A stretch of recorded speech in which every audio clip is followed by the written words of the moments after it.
La femme transformée par le sacré pour suivre le maître miraculeux est révélée dans la 3e année de Joachim, sous le règne tumultueux d'Hérode Antipas, une ombre hantait les ruelles paisibles de Magdala. Jeanne, femme tourmentée par des démons, errait au bord du lac de Tibériade, son regard ténébreux perdu dans le bleu apaisant du ciel. Elle était la cible du murmure sourd des villageois, ceux qui prenaient soin de garder leur distance, la désignant comme une paria de leur communauté. « Évite cette femme, murmurait-il, elle est possédée, ses cris troublent la nuit. » La foi semblait un lointain souvenir, une étoile perdue dans l'obscurité de son passé. Durant ces nuits infernales, Jeanne se remémorait ces instants, ces cris résonnant dans l'immensité des ténèbres, la colère pour ces démons étouffant son âme. Pourtant, un jour, alors qu'elle s'enfonçait davantage dans cette détresse, des rumeurs fugaces parvinrent à ses oreilles. Un homme, dont le nom disait jaillir, Jésus, annonçait des miracles, guérissait les malades et libérait les opprimés. Ces murmures apportaient une lueur d'espoir, même là où l'obscurité semblait définitive. Elle décida de s'approcher. Au cœur de Capernaum, au milieu d'une foule dense, Jeanne se rassembla, pressée par la promesse d'un renouveau. La voix douce de Jésus, telle une douce brise sur son âme tourmentée, se leva au-dessus des murmures. « Femme, dit-il, tes péchés te sont pardonnés. » À cet instant précis, l'obscurité s'effaça, comme la brume du matin. Un souffle de vie envahit chaque fibre de son être.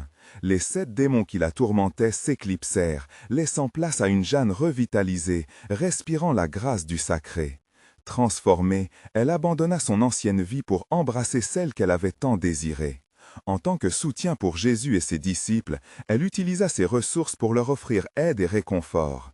À chaque pas, Jeanne apprenait la valeur du service, rendant hommage à la lumière qui fascinait son cœur.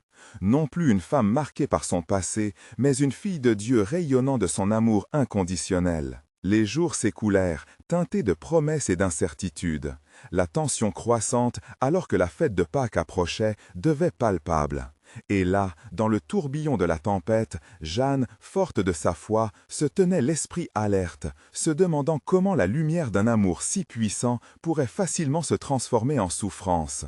Au pied de la croix, alors que le ciel s'assombrissait, son cœur, déchiré, restait ardent, témoin silencieux de la grandeur sacrificielle de son maître. Quand la pierre du tombeau fut roulée, elle se tenait là, prête à accueillir l'espoir ressuscité, impatiente d'entendre la voix de Jésus.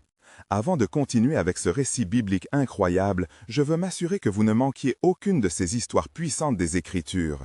Cliquez sur l'icône de cloche et sélectionnez toutes les notifications.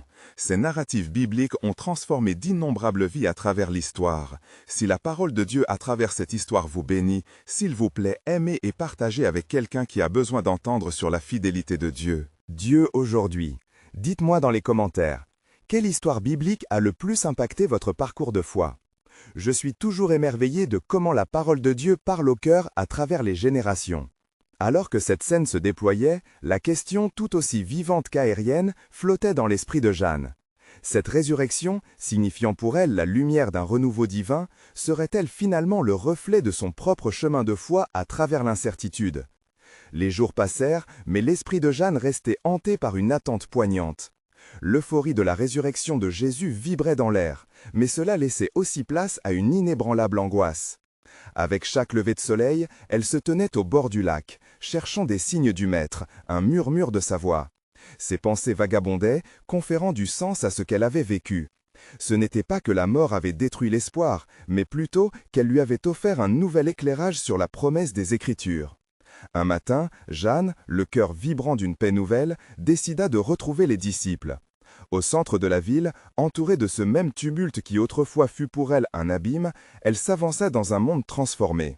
Les regards qui autrefois fuyaient l'ignoble, maintenant se posaient sur elle avec curiosité et respect. Elle était devenue le témoin d'un miracle divin, une vivante extension de l'amour de Christ. Les disciples, réunis dans une maison, parlaient en chuchotant de leur séparation avec le Maître qui leur était si cher. Jeanne, leur présence apportant une lueur d'espoir, se joint à eux. « Frères et sœurs, ce que vous craignez n'est pas la fin, mais un commencement sacré. Jésus, notre Seigneur, est vivant, il a promis de ne jamais nous abandonner. » Sa voix, tremblant de passion, trouva écho dans leur cœur meurtri. Cependant, une ombre persistait. Les enseignements de Jésus avaient émergé avec force, mais l'incertitude politique planait, menaçant de renverser le fragile équilibre que les disciples avaient tenté d'établir. Les pharisiens et les Romains, se sentant en péril à cause de ces nouvelles voix qui proclamaient la résurrection, resserraient leur emprise sur le peuple, surveillant chaque geste des partisans du Christ. La peur d'une répression imminente flottait dans l'air, pesant sur les épaules de ceux qui croyaient. Un soir, tandis que Jeanne et les disciples se rassemblaient pour prier, une énergie presque palpable était présente. Elle se leva, élevant son cœur et sa voix vers le ciel. « Seigneur, toi qui étais, qui es et qui viendras, accorde-nous la clarté dans cette obscurité. Nous avons besoin de ta sagesse pour voir au-delà de ce que nos yeux peuvent percevoir. » Ces mots résonnèrent dans le cœur de chacun, apportant confort et assurance à leurs âmes troublées. Alors, au cours de cette prière, une vision apparut à Jeanne. Elle vit une grande lumière, et dans cette lumière, des peuples et des nations réunis, d'innombrables âmes venant à la connaissance de la vérité. Jésus se tenait au centre, ses bras ouverts, accueillant tous ceux qui s'approchaient. Une voix, douce mais puissante, résonna. « Je suis le chemin, la vérité, la vie. Celui qui me suit ne marchera point dans les ténèbres, mais aura la lumière de la vie. » Jean 8, 12. Jeanne se sentit emportée par cette révélation.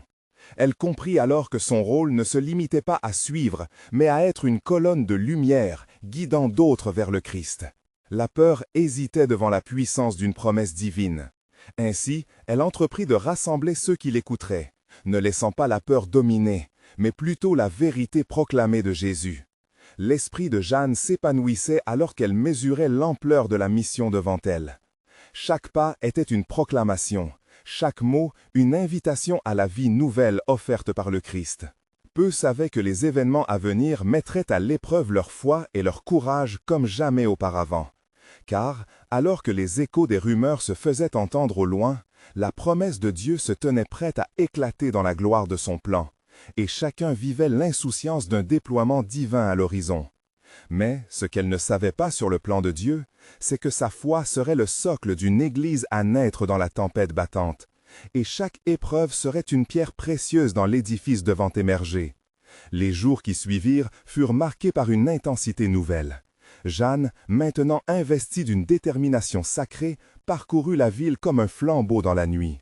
Sa voix résonnait au milieu des places publiques, et les cœurs affligés commençaient à s'éveiller à l'espoir que Christ avait laissé en héritage.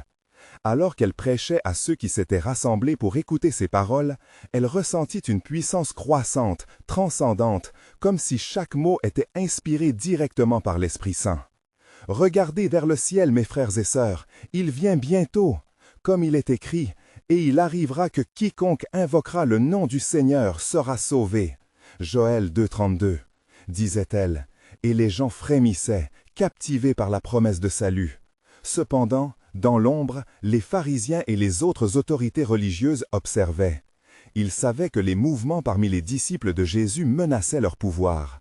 Les murmures de révolte et les échos de la résistance à l'oppression romaine se mêlaient à leur peur. Une conspiration se tramait pour étouffer cette voix qui s'élevait, celle de Jeanne, ainsi que de ceux qui la suivaient. Un matin, alors que Jeanne priait sur les rives scintillantes du lac de Galilée, elle fut à nouveau frappée par une vision. Elle vit des hommes et des femmes vêtus de blanc marchant avec confiance au milieu d'un déluge. La mer, agitée par des vagues de désespoir et de peur, ne pouvait les atteindre. Au centre de cette vision se tenait une lumière éclatante, et dans cette lumière, elle entendit la promesse. « N'ayez pas peur, car je suis avec vous tous les jours jusqu'à la fin du monde. » Matthieu 20, 21. Cette révélation renouvela sa force. Jeanne retourna à la qui dansait sous la lueur des étoiles. Soudain, une plus grande clarté l'assaillit, comme si l'Esprit Saint soufflait doucement à son oreille. Elle se souvint des paroles du Christ. « Quand le Consolateur sera venu, il vous convaincra du péché, de la justice et du jugement. » Jean 16, 8. Elle comprit avec une ferveur renouvelée que chaque action de la vie qui lui était donnée était une articulation de la promesse divine. Elle invita alors ses compagnons à se rassembler autour d'elle, le feu sacré de l'Esprit réchauffant leurs âmes. Mais bien-aimés, ne nous laissons pas submerger par la peur des autorités. N'importe quel prisonnier des hommes ne peut nous enlever la liberté de l'esprit. Élevons nos voix vers notre Seigneur pour qu'il nous accorde sagesse face à ceux qui cherchent à nous réduire au silence. Les disciples, galvanisés par cette exhortation, se mirent à prier avec intensité, implorant l'Esprit de leur donner le courage et la clairvoyance nécessaires. Au milieu de cette prière fervente, Jeanne sut au fond de son cœur qu'un tournant était proche. Alors qu'elle s'éloignait de ce moment intense et que les disciples se dispersaient, une silhouette bien connue s'approcha de Jeanne, se mêlant à l'ombre de la nuit. C'était Thomas, l'apôtre, qui venait de vivre une rencontre bouleversante avec une vision.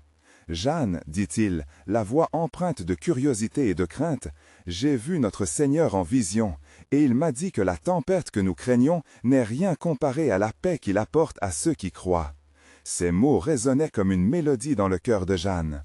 C'est maintenant que se dévoile le plan de notre Dieu. Quand nos forces humaines faiblissent, sa force se rend visible.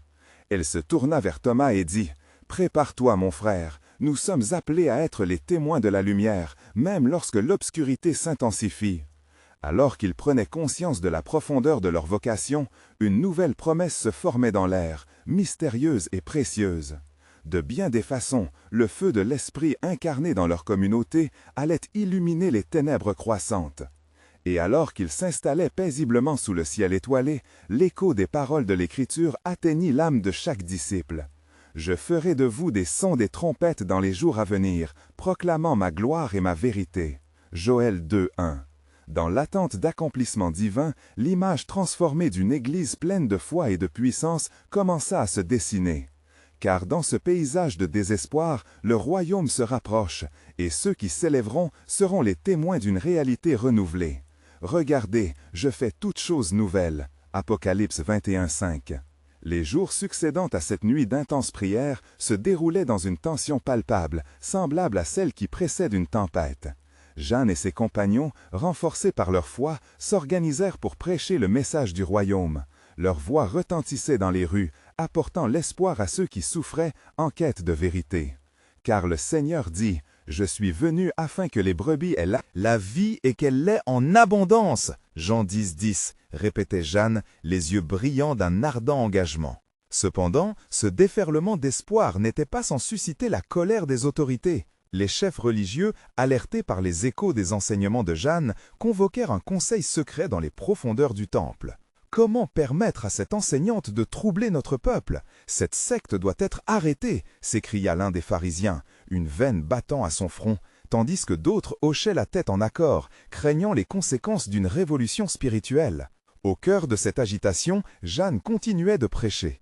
Un jour, lors d'une réunion au bord du lac, un afflux de gens afflua vers elle, espérant entendre des nouvelles et des miracles. Elle parla avec une puissance que même les vagues s'arrêtaient pour écouter. « Bénis soient ceux qui ont faim et soif de justice, car ils seront rassasiés. » Matthieu 5:6. Les cœurs s'éveillaient et un sentiment de renouveau envahissait l'assemblée. Puis, un incident perturbateur survint. Un homme paralysé, soutenu par ses amis, fut amené devant Jeanne. « Maître, dis un mot et il sera guéri » implorait-il, leur voix empreinte d'angoisse.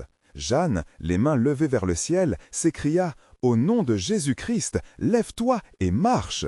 Et ce jour-là, le miracle se produisit. L'homme se leva, ses jambes retrouvant la force du vivant. Les cris de joie éclatèrent alors autour d'eux, tandis que les témoins s'émerveillaient du pouvoir divin. Cependant, la joie fut de courte durée. Les autorités, informées du miracle, poussèrent leur ressentiment à son comble. Ils envoyèrent des gardes pour surveiller Jeanne et son mouvement florissant. « Nous ne laisserons pas ce cheminement suivre son cours. Il est temps de porter ce flambeau à l'éteindre, » murmura un chef, une lueur de désespoir dans ses yeux. Le cœur de songeur était maintenant piégé. Au cours des nuits suivantes, Jeanne se retrouva fréquemment en prière, cherchant la direction divine dans une ambiance de danger croissant. L'Esprit Saint lui apportait la paix tandis qu'elle méditait sur les promesses du Christ. « Ne vous inquiétez pas de ce que vous direz. Dans cette heure, l'Esprit vous enseignera ce qu'il faudra dire. » Fortifiée par cette conviction, elle se leva et s'adressa à ses disciples. « Quand l'adversité frappe, c'est le moment de briller. Nous ne serons jamais abandonnés car notre Dieu est avec nous. » Les disciples regardaient Jeanne avec une admiration renouvelée. Puis, un frisson d'excitation parcourut l'assemblée alors qu'ils prenaient la décision de poursuivre leur mission avec plus de détermination que jamais. Chacun d'eux, galvanisé par ces paroles, savait que le temps de l'épreuve approchait, mais ils étaient prêts à tout. Ainsi, sous le ciel étoilé, le souffle de l'Esprit se déplaçait parmi eux, préparant le sol pour des semences de foi qui porteraient encore de nombreux fruits. C'est ici que se déploiera la gloire du Seigneur, et ceux qui tourneront leur cœur vers lui connaîtront la paix et la délivrance, murmura Jeanne avec assurance, réalisant le poids du moment. Et dans ce climat d'anticipation intense, l'écho d'une promesse claire et puissante résonna dans leur cœur. « Je viens bientôt, et ma récompense est avec moi, pour rendre à chacun selon ses œuvres. » Apocalypse 22, 12. Les ombres avançaient, mais la lumière était déjà semée, posant la question « Quel miracle Jésus opérerait-il encore pour ceux qui croyaient ?» Les jours se succédèrent, et l'ambiance au sein de la communauté s'alourdissait encore plus. Alors que Jeanne et ses disciples poursuivaient leur œuvre, la menace des autorités se faisait de plus en plus pressante. À chaque prédication, leurs adversaires redoublaient d'efforts pour étouffer ce mouvement qui, selon eux, se moquait des traditions établies. Les murmures de conspiration circulaient dans l'ombre, les pharisiens élaborant des plans pour piéger Jeanne et la discréditer aux yeux du peuple. Un matin, alors que la rosée perlait sur l'herbe, Jeanne rassembla ses disciples autour d'un feu de camp. Les effluves du pain frais cuit par l'un d'eux embaumaient l'air, créant une atmosphère à la fois intime et solennelle. Jeanne prit la parole avec une force empreinte de sérénité. « Mes bien-aimés, le chemin que nous empruntons n'est pas fait de douces promesses, mais de tribulations qui nous rapprochent de notre Sauveur. Rappelez-vous des paroles de notre Seigneur. Dans le monde, vous aurez des tribulations, mais prenez courage, j'ai vaincu le monde. » Jean 16, 33. Les disciples, les cœurs enflammés par la voix de leur leader, savaient au fond d'eux qu'un défi les attendait. Mais aucune menace humaine ne pourrait les détourner de leur mission divine. Enveloppés dans la ferveur de la prière, ils se préparèrent à continuer leur route, certains portant des rumeurs d'une nouvelle rencontre dans le temple. Le jour suivant, Jeanne descendit avec ses compagnons vers le cœur de la ville. Les gens affluaient autour d'eux, leurs visages marqués par l'espoir. Chaque mot prononcé par Jeanne résonnait dans l'air tel un souffle de vie. « Venez à moi, vous tous qui êtes fatigués et chargés, et je vous donnerai du repos. » Matthieu 11, 28, déclarait-elle, avec une puissance qui attirait même ceux qui d'ordinaire étaient indifférents. Mais au moment où son message atteignait les cœurs, le bruit d'armures et de pas précipités rompit l'atmosphère. Des gardes, envoyés par les autorités, se frayèrent un chemin à travers la foule, leurs visages anxieux et déterminés. « Nous avons ordre de vous arrêter !» hurla l'un d'eux, le désespoir se lisant dans ses yeux. Jeanne, se tenant ferme devant eux, ressentit une paix profonde envahir son cœur. Elle leva les mains en signe d'apaisement, mais aussi d'autorité. « Si je fais du mal, j'accepterai la justice, mais si je prêche un message de vérité et de lumière, qui pouvez-vous dire que vous seriez des juges alors même que vous n'avez pas entendu ma voix ? Que celui qui est sans péché parmi vous jette le première pierre. » Jean 8, 7. Le choc et la surprise parcoururent la foule, chacun se posant la question de la vérité qu'elle soutenait. Dans ce moment de tension extrême, une femme dans la foule, pleine, sanchée de foi, s'approcha de Jeanne. Elle était malade, tournée vers l'échec de la médecine. « Maître, si je peux seulement toucher la frange de ton vêtement, je serai guérie. » Jeanne, sentant l'Esprit Saint se mouvoir en elle, s'exclama « Ta foi t'a sauvée, va en paix. » Et à cet instant même, la guérison s'opéra. Les gardes, stupéfaits par ce qui venait de se produire, se retrouvèrent en proie à un intense conflit intérieur. La colère et l'obéissance à leur supérieur luttaient avec la révélation de ce miracle manifeste. Ils prirent du recul, n'osant plus avancer. Jeanne, apercevant leur hésitation, souleva une prière silencieuse, consciente que le plan de Dieu était à l'œuvre. La reconnaissance de l'autorité divine sur les événements devant elle devint palpable. Le murmure de la foule se transforma en louange, tandis que tous le reconnaissaient avec une voix unifiée. « C'est ici le prophète qui vient dans le nom du Seigneur. » Matthieu 21, 9. Et ainsi, avec le cœur plein de défis et de foi, Jeanne se tenait là, véritable instrument entre les mains de Dieu, réalisant encore davantage que son œuvre allait au-delà de ses attentes. Le mystère du royaume continuait de s'épanouir, et les promesses de Dieu se tenaient comme un phare dans l'obscurité à venir. Vos œuvres ne seront jamais perdues, car ainsi parle le Seigneur. Car je sais quel projet j'ai formé à votre égard, déclare le Seigneur, projet de paix et non de malheur, pour vous donner un avenir et de l'espérance. Jérémie 21, 11. Le chemin menait à la révélation divine, et le cœur de Jeanne battait à l'unisson du dessein éternel. Au milieu de la foule acclamante, la tension ne s'était pas complètement dissipée. Les soldats, encore en proie au doute, reprirent leur souffle et échangèrent des regards inquiets. Jeanne, consciente de chaque mouvement, s'attarda sur leur visage d'hommes décharnés par l'ambivalence entre ordre et vérité. Dans son cœur, elle savait que leur hésitation était un signe de l'œuvre du Saint-Esprit. Alors que la multitude continuait à chanter des louanges, Jeanne se tourna vers ses disciples et leur dit « Soyez prêts, il y a encore des épreuves à venir. » La promesse de Dieu résonnait en elle, ancrée dans les Écritures. « Sachez que je suis avec vous tous les jours, jusqu'à la fin du monde. » Matthieu 28, 20. À ce moment crucial, un des pharisiens se fraya un chemin à travers la marée humaine. Son visage était marqué par la colère, mais aussi par la perplexité. « Parle-nous, Jeanne, que prépares-tu encore? Es-tu venue pour ravager notre loi, ou es-tu un nouveau prophète ?» demanda-t-il avec défi. Jeanne répondit avec une clarté lumineuse, sa voix s'élevant pour toucher les cœurs. « Je ne suis ni ici pour détruire la loi, ni pour l'ignorer. Je suis ici pour l'accomplir. Ne croyez pas que je sois venu abolir la loi ou les prophètes. Je suis venu non pour abolir, mais pour accomplir. » Matthieu 5, 17. Son regard se fixa sur l'homme, énonçant des vérités qui résonnaient à travers le temps. La foule, fascinée par son audace, retint son souffle. Le pharisien, face à la sagesse divine, ne pouvait pas répondre immédiatement. L'atmosphère s'épaissit d'un silence pesant, pendant que le vent léger transportait des murmures de foi et de vérité. Jeanne, élargissant ses bras vers ceux qui l'entouraient, invita chacun à s'approcher, les exhortant à chercher la lumière au milieu des ténèbres. Car vous, vous êtes la lumière du monde. Une ville située sur une montagne ne peut être cachée. Matthieu 5, 14. La profondeur de ces paroles éveillait l'espoir dans le cœur des opprimés. Au loin, des camarades des gardes observaient la scène, scrutant avec méfiance. Ils chuchotaient entre eux, pris entre le désir de respecter l'ordre des pharisiens et la fascination pour le message d'espérance que Jeanne portait. L'un d'eux, ébranlé par le miracle de la guérison, murmura « N'est-ce pas celui qui a guéri la femme souffrante? Peut-être qu'il y a quelque chose de plus grand ici. » Soudain, un cri perça l'air. Une voix familière, jeune et désespérée, s'éleva au-dessus du tumulte. « Maître, mon père est à l'agonie, il a besoin de toi !» Un homme s'approcha en courant, ses yeux pleins de désespoir, cherchant réconfort dans la vérité incarnée.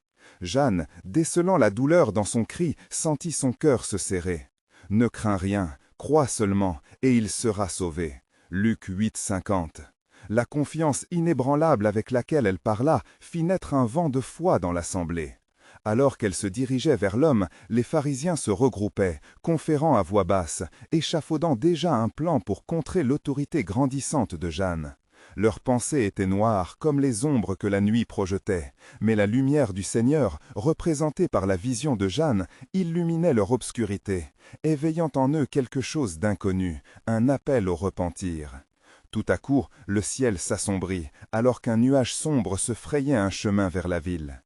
Les disciples, bien que confus, regardaient leur leader avec une foi immuable.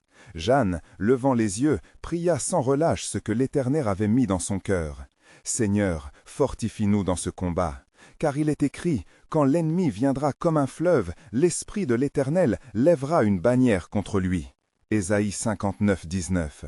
À cet instant, la voix de Dieu se fit entendre dans son esprit, lui murmurant qu'un plus grand plan se déroulait derrière le voile des circonstances. Elle se tenait, là, au seuil d'un moment divin que seule la foi pouvait réaliser. Le mystère s'épaississait, et Jeanne, de cœur réceptif, était prête à révéler plus de sa mission. « Car voici, dit le Seigneur, ce que je vais faire est un mystère, et nul ne le sait avant que l'heure de sa révélation soit venue. » Avec cela, l'horizon s'assombrit, portant un message d'épreuve et de victoire. La foule commençait à se disperser, mais l'écho de l'appel désespéré de l'homme résonnait encore dans l'air, créant une tension palpable. Les regards se tournaient vers Jeanne, qui avançait résolue vers lui, son cœur vibrant d'une compassion surnaturelle. Elle pouvait sentir la chaleur de la présence divine l'envelopper, tandis qu'elle s'approchait de celui qui tremblait de peur. « Lève-toi, dit-elle avec douceur, ces mots empreints d'autorité céleste. Dis-moi où est ton père. » L'homme, les larmes aux yeux, désigna une maison au-delà des ruelles. Il est couché, seul, terrassé par la fièvre. Jeanne, encouragée par la foi du jeune homme, se mit en route, suivie de près par ses disciples. Chacun d'eux ressentait une anticipation, une conviction que quelque chose d'extraordinaire était sur le point de se produire. Ils traversaient les rues, les cris de joie s'évanouissant peu à peu, remplacés par des murmures d'inquiétude et de curiosité. Mais la lumière qui émanait de Jeanne semblait créer un passage lumineux à travers la noirceur qui assiégeait son esprit. Lorsqu'ils arrivèrent devant la maison, une atmosphère de désespoir flottait dans l'air. Les murs semblaient murmurer la souffrance, et les visages ternes des proches de l'homme témoignaient de la gravité de la situation. « Je crois, » s'écria le jeune homme, serrant les poings avec détermination. « Je crois que tu peux le sauver. » Avec une foi inébranlable, Jeanne s'avança, soutenue par les promesses divines. Elle se pencha sur le corps inanimé, murmurant d'espoir. « Esprit de maladie, je t'ordonne de quitter cet homme au nom de celui qui est et qui vient. » Son cœur battait à 1000 à l'heure. Chaque mot qu'elle prononçait était une flèche de vérité dirigée vers le mal. Alors qu'elle touchait son front, une chaleur intense parcourut sa main, et la fièvre brûlante sembla céder.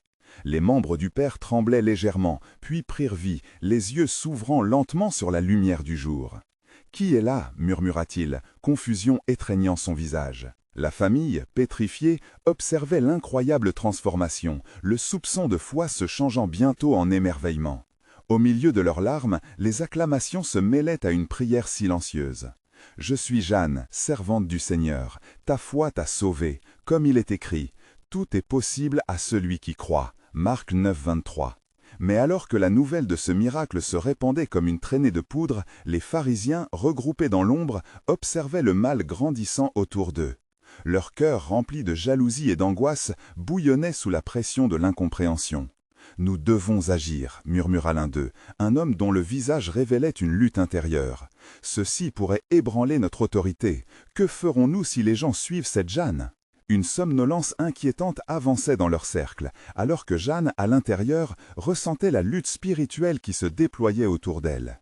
La lutte pour la vérité ne concernait pas seulement des corps guéris, mais également des cœurs endurcis, des vies figées dans l'obscurité. « Seigneur, » pria Jeanne intérieurement, « fortifie chaque cœur ici présent, que ta lumière dissipe les ténèbres et illumine le chemin de ceux qui cherchent la vérité. » Un murmure de réponse flotta dans son esprit. « Je suis là, Jeanne, je n'abandonnerai jamais ceux qui se tournent vers moi. » L'ombre de Dieu impeccablement présent, apportant paix au milieu du tumulte. La mission de Jeanne ne faisait que commencer. Elle savait que son rôle était d'être la lumière dans les ténèbres, le reflet d'un amour divin qui transcende toute compréhension. Dans cette convergence de foi, d'espoir et de défi, un grand tournant se profilait à l'horizon. « Car il est écrit, car je connais les projets que j'ai formés à votre égard, dit l'Éternel, des projets de paix et non de malheur, pour vous donner un avenir et de l'espérance. » Jérémie 29, 11. Le véritable combat spirituel était alors sur le point de se révéler, et Jeanne s'avançait ainsi, imperturbable, prête à réaliser les desseins du divin. Alors que Jeanne sortait de la maison, une vague de gratitude et d'admiration encerclait son cœur. Les murmures de la foule, d'abord empreints de scepticisme, se transforma en chant de louange, un écho de l'œuvre divine manifestée à travers elle. Les visages rayonnaient d'espoir, une flamme allumée dans les cœurs meurtris. Pourtant, dans l'ombre, les pharisiens concoctaient leur stratégie avec une intensité sinistre. « Il est temps d'agir, n'est-ce pas ?» souffla le pharisien dont le front était plissé par l'angoisse. « Nous ne pouvons permettre que ceci contamine notre peuple. » Les autres acquiescèrent, leur cœur se soulevant comme un oracle sombre, faisant écho à la froideur de leur intention. Mais Jeanne, au seuil d'une nouvelle révélation, ne doutait pas qu'une bataille spirituelle se profilait à l'horizon. Chaque pas qu'elle faisait, elle le ressentait comme un murmure céleste la guidant, un souffle divin l'invitant à continuer. Tout en marchant vers la place centrale, une vision s'embrouillait devant elle. Elle aperçut une femme, pleurant, accablée par la perte. Ses cris de désespoir étaient comme une flèche pour son cœur déjà touché par la douleur humaine. Qu'est-ce que t'afflige, ma sœur demanda Jeanne, le regard rempli de compassion. Mon fils, il est mort, répondit la femme, des larmes ruisselant sur ses joues. Je ne sais plus où chercher du réconfort. Au fond de son être, Jeanne ressentait l'urgence d'agir.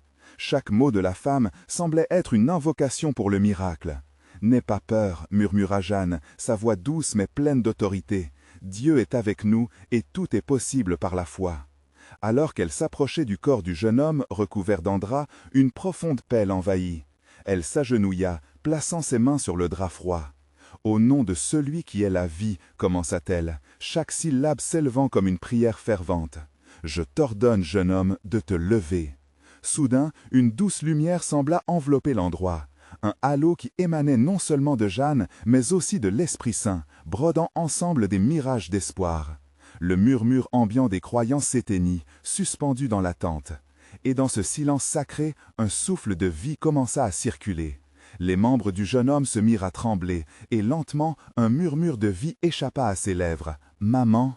La femme, d'abord pétrifiée par l'incroyable acté, laissa échapper un cri de joie, tandis que ceux qui entouraient la scène répondirent par des acclamations. « Magnifique est le Seigneur, car il est l'aide dans la détresse !» chanta la foule, une clameur de joie s'élevant vers les cieux. Mais les pharisiens, cachés dans l'obscurité, grondaient de colère. « Que ferons-nous maintenant ?» questionna l'un d'eux, la tension trahissant son inquiétude. « Si les miracles continuent, notre influence ira en déclin. » Jeanne, fortifiée par la manifestation divine autour d'elle, savait que sa mission serait de dissiper chaque mensonge, de briser chaque chaîne. « Seigneur, pria-t-elle intérieurement, fais-moi instrument de ta paix, permets à chaque cœur de connaître ta vérité. » Quand les acclamations retombèrent, une forte lumière intérieure éclairait le chemin devant elle. Elle entendit à nouveau la voix du Seigneur. « Tant que tu avanceras dans la vérité et l'amour, je guiderai tes pas. » Alors qu'elle se tenait au milieu de ces âmes libérées, un fort sentiment l'envahit, annonçant que les prochaines étapes de sa cheminement ne seraient pas sans épreuve. Mais elle était déterminée. Comme il est écrit, « Mais les justes se lèveront comme le soleil à son zénith, et brillera comme l'étoile du matin. » Matthieu 13, 43. Un mystère se profila à l'horizon, pour ceux qui avaient l'oreille et le cœur ouverts aux promesses de Dieu, car il a fait toutes choses belles en son temps. Ecclésiaste 3, 11. Lorsqu'un vent de joie et d'émerveillement se mêla à l'air de ce jour glorieux, Jeanne ressentit un frisson divin courir le long de son échine. Le jeune homme, désormais vivant, étreignit sa mère en larmes. Les échos de leurs pleurs de bonheur s'élevèrent comme un chant d'adoration à celui qui avait restauré la vie. Chaque regard dans la foule était illuminé par l'espoir. Jeanne savait que cet événement marquait un tournant dans leur mission. Les pharisiens, pour leur part, se retranchèrent dans leur colère. « Nous ne pouvons laisser cela perdurer, » murmura l'un d'eux, la voix pleine de menaces. « Il faut l'arrêter avant qu'il ne soit trop tard. » Leurs mots s'égrenaient dans la pénombre, comme des serpentins de confusion dans une lumière nouvelle. Les rumeurs de guérison et de résurrection empoisonnaient leur autorité, et leur cœur de pierre palpitait d'une peur qui ne pouvait être ignorée. Jeanne, consciente de la tempête qui se préparait, se tenait ferme, son cœur ancré dans la promesse divine. « Seigneur, pria-t-elle silencieusement, fais grandir en nous la foi qui déplace des montagnes. » Elle se rendit compte que chaque miracle qu'elle était amenée à accomplir était une clé pour débloquer les portes du royaume en perdition. Alors qu'elle marchait au milieu de la foule, les visages épanouis, des murmures de gratitude emplissaient l'air. « Elle est une servante de Dieu, disait l'un. C'est un vrai prophète, disait l'autre. Jeanne, soudain, se retourna pour faire face à ceux qui observaient elle et ses disciples. Elle savait qu'il était crucial de renvoyer la gloire vers celui qui l'avait envoyée. « Mes frères et sœurs, commença-t-elle, sa voix résonnant avec assurance, ce n'est pas moi qui ai fait cela, mais le Seigneur par sa grâce. Que chacun d'entre vous se tourne vers lui, car c'est lui qui guérit, qui restaure, qui donne la vie. Car je restituerai à ceux qui seront affamés des torrents d'eau et des ruisseaux d'eau vive. » Jean 7, 38. Les disciples, galvanisés par ces paroles, se mirent à prier avec ferveur.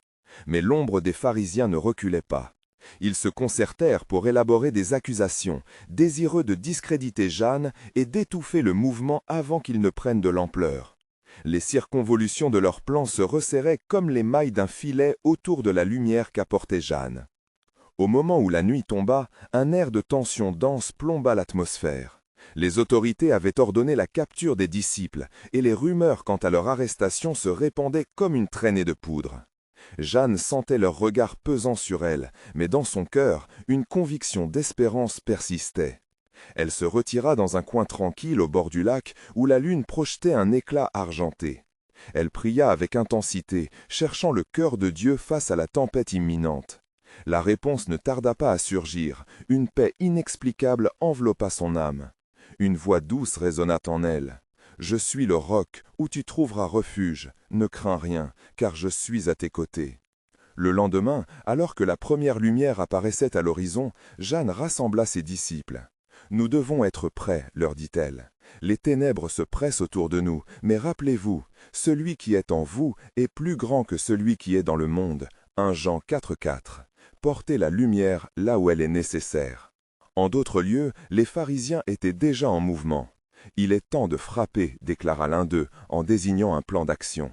De nombreux Juifs, agités par l'angoisse du changement, se heurtaient à une opposition croissante envers leur tradition. Mais une impatience tenace grandissait pour le message d'amour et de rédemption que Jeanne semait dans le cœur des habitants. Celui qui s'était approché d'elle, jadis paralysé, devint un fervent défenseur, portant même la nouvelle des miracles de Jeanne aux endroits les plus reculés du village.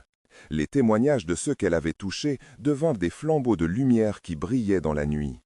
Au milieu de tout cela, Jeanne fondait sa force sur les Écritures, formant une armée prête à avancer pour le royaume.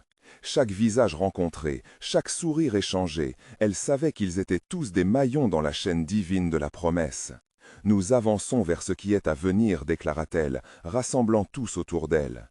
Tu es appelé à la victoire au nom de notre Dieu, et je vous donnerai des cœurs capables de comprendre, je mettrai en vous un esprit nouveau. » Ézéchiel 36, 26. Alors qu'elle parlait, une énergie nouvelle traversa l'assistance, élevant leur fardeau. Mais dans le cœur des pharisiens, la détermination à reprendre la main se renforçait. Ils avaient décidé d'écraser cette révolution naissante avant qu'elle ne devienne un mouvement. Et là, dans cette danse entre la lumière et l'obscurité, Jeanne savait que Dieu préparerait un moyen de faire jaillir la vérité des profondeurs de la nuit. Ce qu'elle ignorait encore, c'était que le plan de Dieu allait s'épanouir, comme une bourgeon qui s'ouvre sous les premières lueurs de l'aube, amenée par un vent de promesses à réaliser. Car il leur a promis, « Un jour viendra où je ferai jaillir des eaux vivantes, et sur toute chair je répandrai mon esprit, et chacun, à ce moment-là, connaîtra la vérité des merveilles de Dieu. »